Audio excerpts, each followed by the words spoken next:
Welcome back to Inside Politics. Our guest today, Dr. John Weil, political science professor at Middle Tennessee State University, and the honor colleagues there.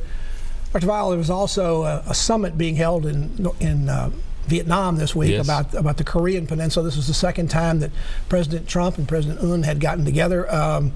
It appeared to have been a failure. Nothing got settled. I thought they didn't usually have summits unless they had something that was going to be an achievement. Was there a miscalculation here to some degree on both sides? I think there probably was. You almost wonder if it wasn't partly a distraction.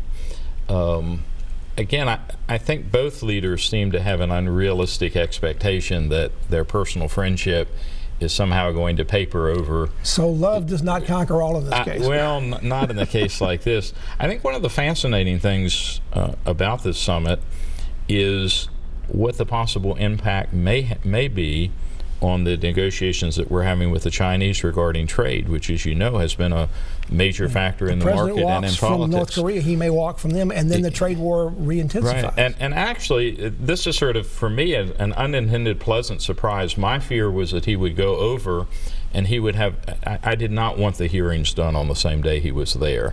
I just thought, you know, partisan politics is supposed to end at the water's edge when it comes to foreign affairs.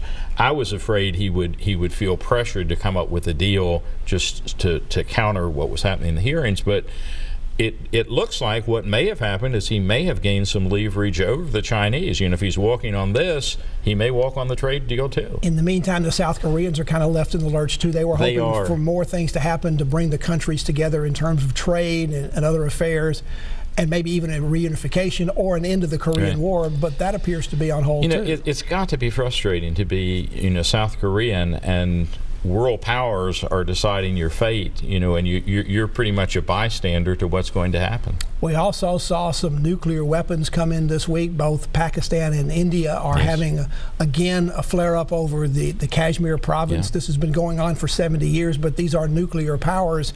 And I didn't see the U.S., at least out front, playing a big role in the news to try to play mediator or in the middle. Is that a change in the way that Trump people do that? It does seem to be a change, and maybe it might be a good one. It may be that, we can't come in every 5 years and intervene here. But this won't be a regional war. This could have worldwide implications if the nuclear weapons are used. It could, although, there is a theory that that you may actually be more restrained as a power when you have nuclear weapons. But the two leading countries that have had nuclear weapons over the years, Russia and the United States, are getting closer and closer to an arms race.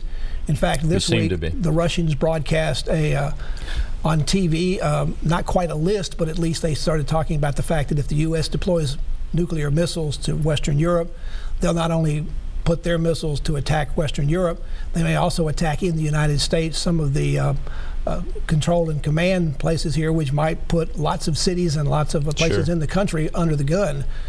That's the kind of stuff that moves the midnight clock a couple minutes closer to midnight. It does. That's kind of scary. And again, this is the kind of story that if there weren't things going on in this country, you'd see that right at the top of the news. If we weren't so busy in schools preparing for possible shooters, we might be back to hands over our head under the desk as we once did during the Cold War. Duck and cover. Yes, duck and cover. So I guess the question is, when you get into these foreign affairs situations, because there has been such a transition of some nature going on with the way America, through the Trump administration, wants to play its role, and the things going on that are potential distractions for the president here, is there a concern that there'll be miscalculations or mistakes made on both sides of the aisle, or not on both sides of the aisle politically, but both those in the White House and those in foreign countries about how this happens? Ironically, it can work both ways. Uncertainty, particularly if you were thinking you were under attack or something, can lead to preemption. On the other hand, sometimes uncertainty leads to greater caution. So as 2019 continues, we can expect the unexpected as we continue to go forward, because the situation in Washington with the Trump situation has become even more uncertain. We have the possibility now of even more investigations going on, and it just keeps going and going and going. And the world continues to be a continually strange place. Well, one thing to look for is, are we going to have a viable challenge within the Republican Party to Trump? Looks like the governor of Maryland is interested in this. You still have people like Kasich who possibly could jump in. And a third party as well. The Starbucks CEO is talking about it. And certainly while third-party candidates don't necessarily win, in fact, there hasn't been one that got electoral votes since George Wallace, but third-party candidates, as we know from Al Gore's case and others, they can make a difference for tilting that one way or the other. They can. And with so many Democrats, how united are the Democrats going to be? I mean, we're probably we're well into the teens now, and we may wind up close to 15, even 20 candidates. I mean, I can't imagine you can't even do that with an undercard for a debate. Well, you know, what would be interesting would be to, you know, when this happened to the Republicans, essentially, it's the loudest mouth. The person who was the most visible is the one who emerged. It'll be interesting to see if somebody similar emerges from the Democratic side. Well, even within the Congress, you have all these new members of Congress that have come in to be the Democrats, and they passed for the first time in a number of years some gun control legislation through the House.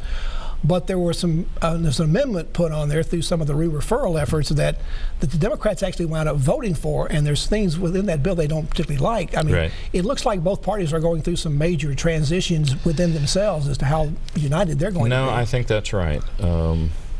Trying to remember, there used to be a button when the year Clinton ran, the three blind mice or all the chickens running around with their heads cut off, but Dr. one Weil, emerged. With that, we'll leave it, and thank you for coming on the show. You're welcome. Enjoy it. In interesting times. And thank you for joining us on Inside Politics. Hope you'll be back here again for a future show. If you can't get enough politics in the meantime, go to the News Channel 5 website. You'll find my Capitol View commentary there. There's new commentary posted every Friday afternoon. Enjoy the rest of your weekend, and we'll see you back here next time. Goodbye.